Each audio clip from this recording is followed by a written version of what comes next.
Welcome to my educational channel విద్యా ఉద్యోగ సమాచారానికి స్వాగతం. డైలీ జీకే అండ్ కరెంట్ అఫైర్స్లో ఇవాళ 369వ వీడియోలో 2025 డిసెంబర్ మంత్కు సంబంధించి టాప్ 10 ఇంపార్టెంట్ బిట్స్ ఇక్కడ మనం డిస్కస్ చేయబోతున్నాం. ఇలాంటి డైలీ అప్డేట్స్ కోసం ఛానల్ని సబ్స్క్రైబ్ చేయండి, వీడియోను లైక్ చేయండి.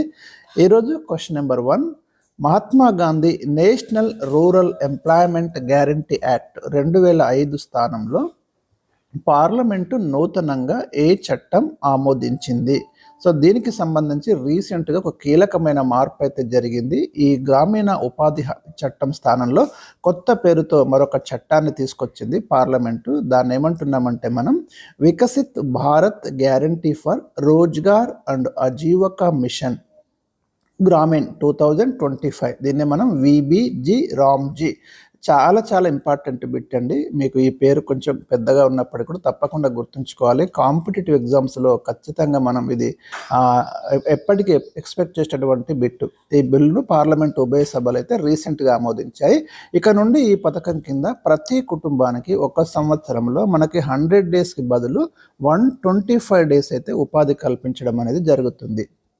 క్వశ్చన్ నెంబర్ 2, స్క్వాష్ ప్రపంచ కప్ 2025 విజేత ఎవరు? ఈ స్పోర్ట్స్ అండ్ గేమ్స్లో మనకు కంటిన్యూస్గా క్వశ్చన్స్ అయితే ఉంటాయి. సో రీసెంట్గా మనకి స్క్వాష్ ప్రపంచ కప్ 2025 విజేతగా ఇండియా అయితే నిలిచింది. వరల్డ్ కప్ కాబట్టి తప్పకుండా గుర్తుంచుకోవాలి. క్వశ్చన్ నెంబర్ 3, ఆంధ్రప్రదేశ్లోని ఏ వస్త్రాలకు ఇటీవల జియోగ్రాఫికల్ ఇండికేషన్, దీన్ని మనం జిఐ ట్యాగ్ అంటాము. చాలాసార్లు మీకు జిఐ ట్యాగ్ గురించి నేను ఎక్స్ప్లెయిన్ చేయడం అయితే జరిగింది. సో ఈ జిఐ ట్యాగ్ వేటికి మనకి రీసెంట్గా వచ్చింది ఏపీలో అంటే శ్రీకాకుళం జిల్లాలోని పొందూరుకు చెందిన ఖాదీ వస్త్రాలకు రీసెంట్గా మనకు జిఐ ట్యాగ్ ఇవ్వడం అనేది జరిగింది. ఈ ఖాదీ వస్త్రాలు పూర్తిగా చేతితోట తయారు చేస్తారు. ఇందులో ఎలాంటి రసాయనాల వాడకం ఉండదు. ఇవి పర్యావరణ హితమైనవి. ఇందులో సాధారణ పత్తిని వినియోగించకుండా కొండ పత్తి లేదా ఎర్ర పత్తిని ఉపయోగిస్తారు. ఇది పొట్టి పింజ కలిగిన పత్తి రకం. క్వశ్చన్ నెంబర్ 4, 2024-25 ఆర్థిక సంవత్సరంలో తలసరి రాష్ట్ర స్థూల జాతీయ ఉత్పత్తిలో, దీన్ని మనం జిఎస్డిపి అంటాం, ఏ రాష్ట్రం అగ్రస్థానంలో ఉన్నట్లు ఇటీవల ఆర్బీఐ ప్రకటించింది? దీనికి ఆన్సర్ వచ్చేసి మనకు తెలంగాణ టాప్లో ఉంది ఈ జిఎస్డిపిలో 2024-25కి సంబంధించి 3.87 లక్షలతోటి. అదేవిధంగా రెండవ స్థానంలో మనకు కర్ణాటక ఉంది. క్వశ్చన్ నెంబర్ 5, ఇటీవల ఏ రాష్ట్ర ప్రభుత్వం దూన్ బాస్మతి బియ్యం సాగు కొరకు ప్రత్యేక కార్యాచరణ ప్రారంభించింది? ఈ దూన్ బాస్మతి రైస్ అనేవి మనకి ఉత్తరాఖండ్లో మరి పండుతాయి. ఒకప్పుడు ఈ రాష్ట్రంలో ఉండేది ఈ సాగు విరివిగా, కానీ ప్రతికూల పరిస్థితుల వల్ల ఈ బియ్యం సాగు తగ్గిపోయింది. రీసెంట్గా మళ్ళీ ఆ ఉత్తరాఖండ్ వీటిని సాగు చేయడానికి కావాల్సినటువంటి ఒక యాక్షన్ ప్లాన్ రెడీ చేసింది.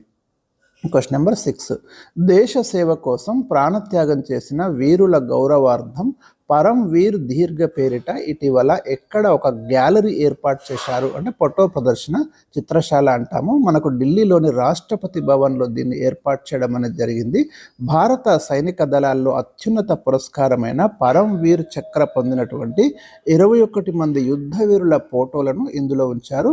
2025 డిసెంబర్ 16న భారత రాష్ట్రపతి దీనిని ప్రారంభించడం అనేది జరిగింది.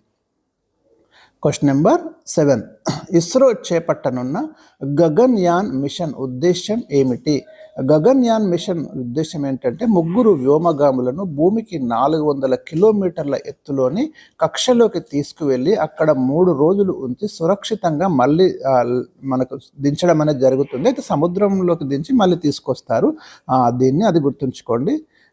క్వశ్చన్ నెంబర్ 8, ఇస్రో తయారు చేసిన ఏ రాకెట్ను బాహుబలి అని పేర్కొంటారు? దీన్ని ఫ్యాట్ బాయ్ అంటాము. LVM-3 రాకెట్ అండి. అత్యంత బరువైన శాటిలైట్స్ని దీని ద్వారానే మనం ప్రయోగిస్తున్నాం. Launch vehicle mark 3. ఇది ISRO's India's heaviest and most powerful space rocket ఇది. క్వశ్చన్ నెంబర్ 9, పౌర సరఫరాలకు తగినట్లుగా అనురంగం నిబంధనలు సడలించి ప్రైవేటు విదేశీ పెట్టుబడులకు ద్వారాలు తెరిచేందుకు కేంద్రం ఏ పేరుతో ఇటీవల కొత్త అణుశక్తి బిల్లును తీసుకొచ్చింది?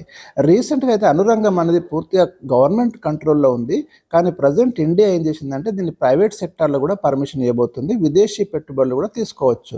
సో దానికి సంబంధించి కొత్త బిల్లు తీసుకొచ్చింది, రీసెంట్గా పార్లమెంట్ ఆమోదించింది, శాంతి పేరుతో తీసుకొచ్చింది. Sustainable harnessing and advancement of nuclear energy for transforming India bill అండి. వెరీ ఇంపార్టెంట్ క్వశ్చన్ ఇది. యూపీఎస్సి మనకి గ్రూప్ 1 లాంటి ఎగ్జామ్స్లో డెఫినెట్గా ఎక్స్పెక్టెడ్ క్వశ్చన్ ఇది. 2047 నాటికి 100 గిగావాట్ల అణుశక్తి సామర్థ్యాన్ని సాధించాలని ఇండియా లక్ష్యంగా పెట్టుకుంది.